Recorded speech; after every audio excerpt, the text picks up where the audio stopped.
Hello bakunzi ba Mando, ikaze Yesu ashimwe cyane, Uwiteka Imana abaho umugisha. Ndabishimiye cyane. Happy new year.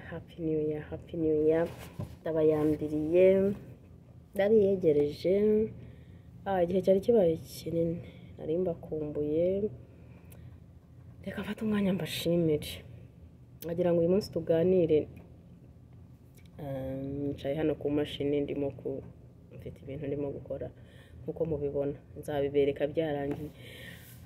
Reka mfate umwanya mbashimire. Uzi kugira ngo umare amezi 6 ntago nzayo maze ntaza hano, ariko ni menshi cyane.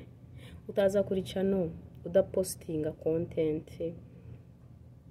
wazagaruka ugasanga abasubscriber bawe bose bahari. N'ubuntu bw'Imana mu by'ukuri ndabashimira mbikuye ku mutima.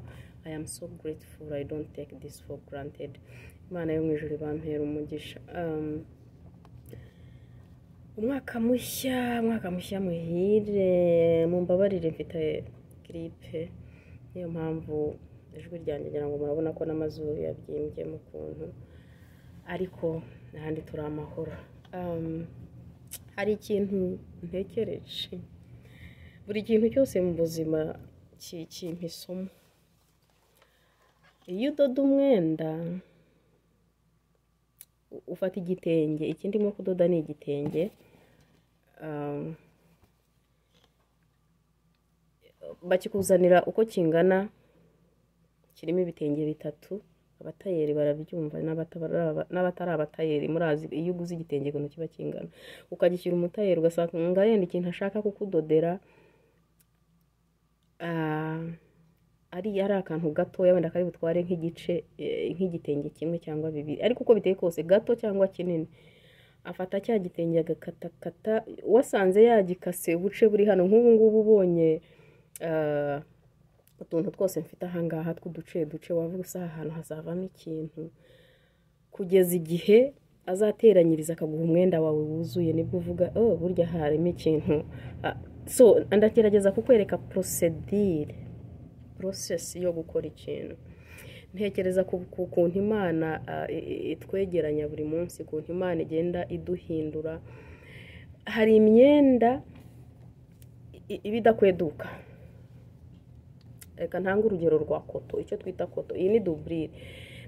Iyi koto ubundi ntikweduka, ariko hari uruhande, hari ukuntu yihengeka ukabona uruhande rwayo rukweduka. Naje kumenya ko buri mwenda, buri bwoko bw'umwenda bwose hari uruhande hari uburyo ufatamo, hari uburyo uhengeka. Icyo nakwita mu cyongereza ngo kuri bias ntago umwenda ufata nko kumeza, ugira gutyo inguni yahari ikajya hejuru, usanga umwenda wose ufite uko kweduka. So ibyo rero ndashaka kuvuga iki? Nta muntu unanira Imana, nta muntu ukomeye ku buryo Imana itagiraho ikanda kugira ngo asubire mu murongo. Nubwo wabona yarananiranye, yaba ari umwana wakunaniye, yaba ari umugabo wakunaniye, burya ntuzasuzugure imbaraga z'isengesho ritoye. Igitondo kizaba kimwe, umunsi uzaba umwe, rizaba ijoro rimwe, yaba amanywa amwe. Uwiteka Imana akagira ahantu akanda, wa muntu akagira gute. Buri muntu wese afite ahantu akweduka.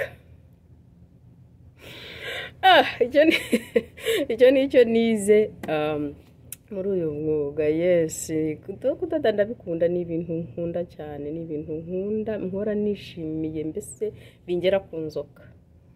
So n'ibindi ndabikora, ariko aho nicaye hose ngira imashini rwose mu nzu, nadoda nijoro, ni ibintu nkunda cyane. So tuzajya tuganira kenshi hano ku mashini, kuko hari ibintu mbarimo gukora. So Uwiteka Imana rero bampera umugisha. Ndabakunda kandi icyo Imana yadusigaje kuri iyi si ni urukundo, ni ugukunda bene data, ni ugukundana, ni ugusengerana, ni ugusabirana, ni ugufatana amaboko.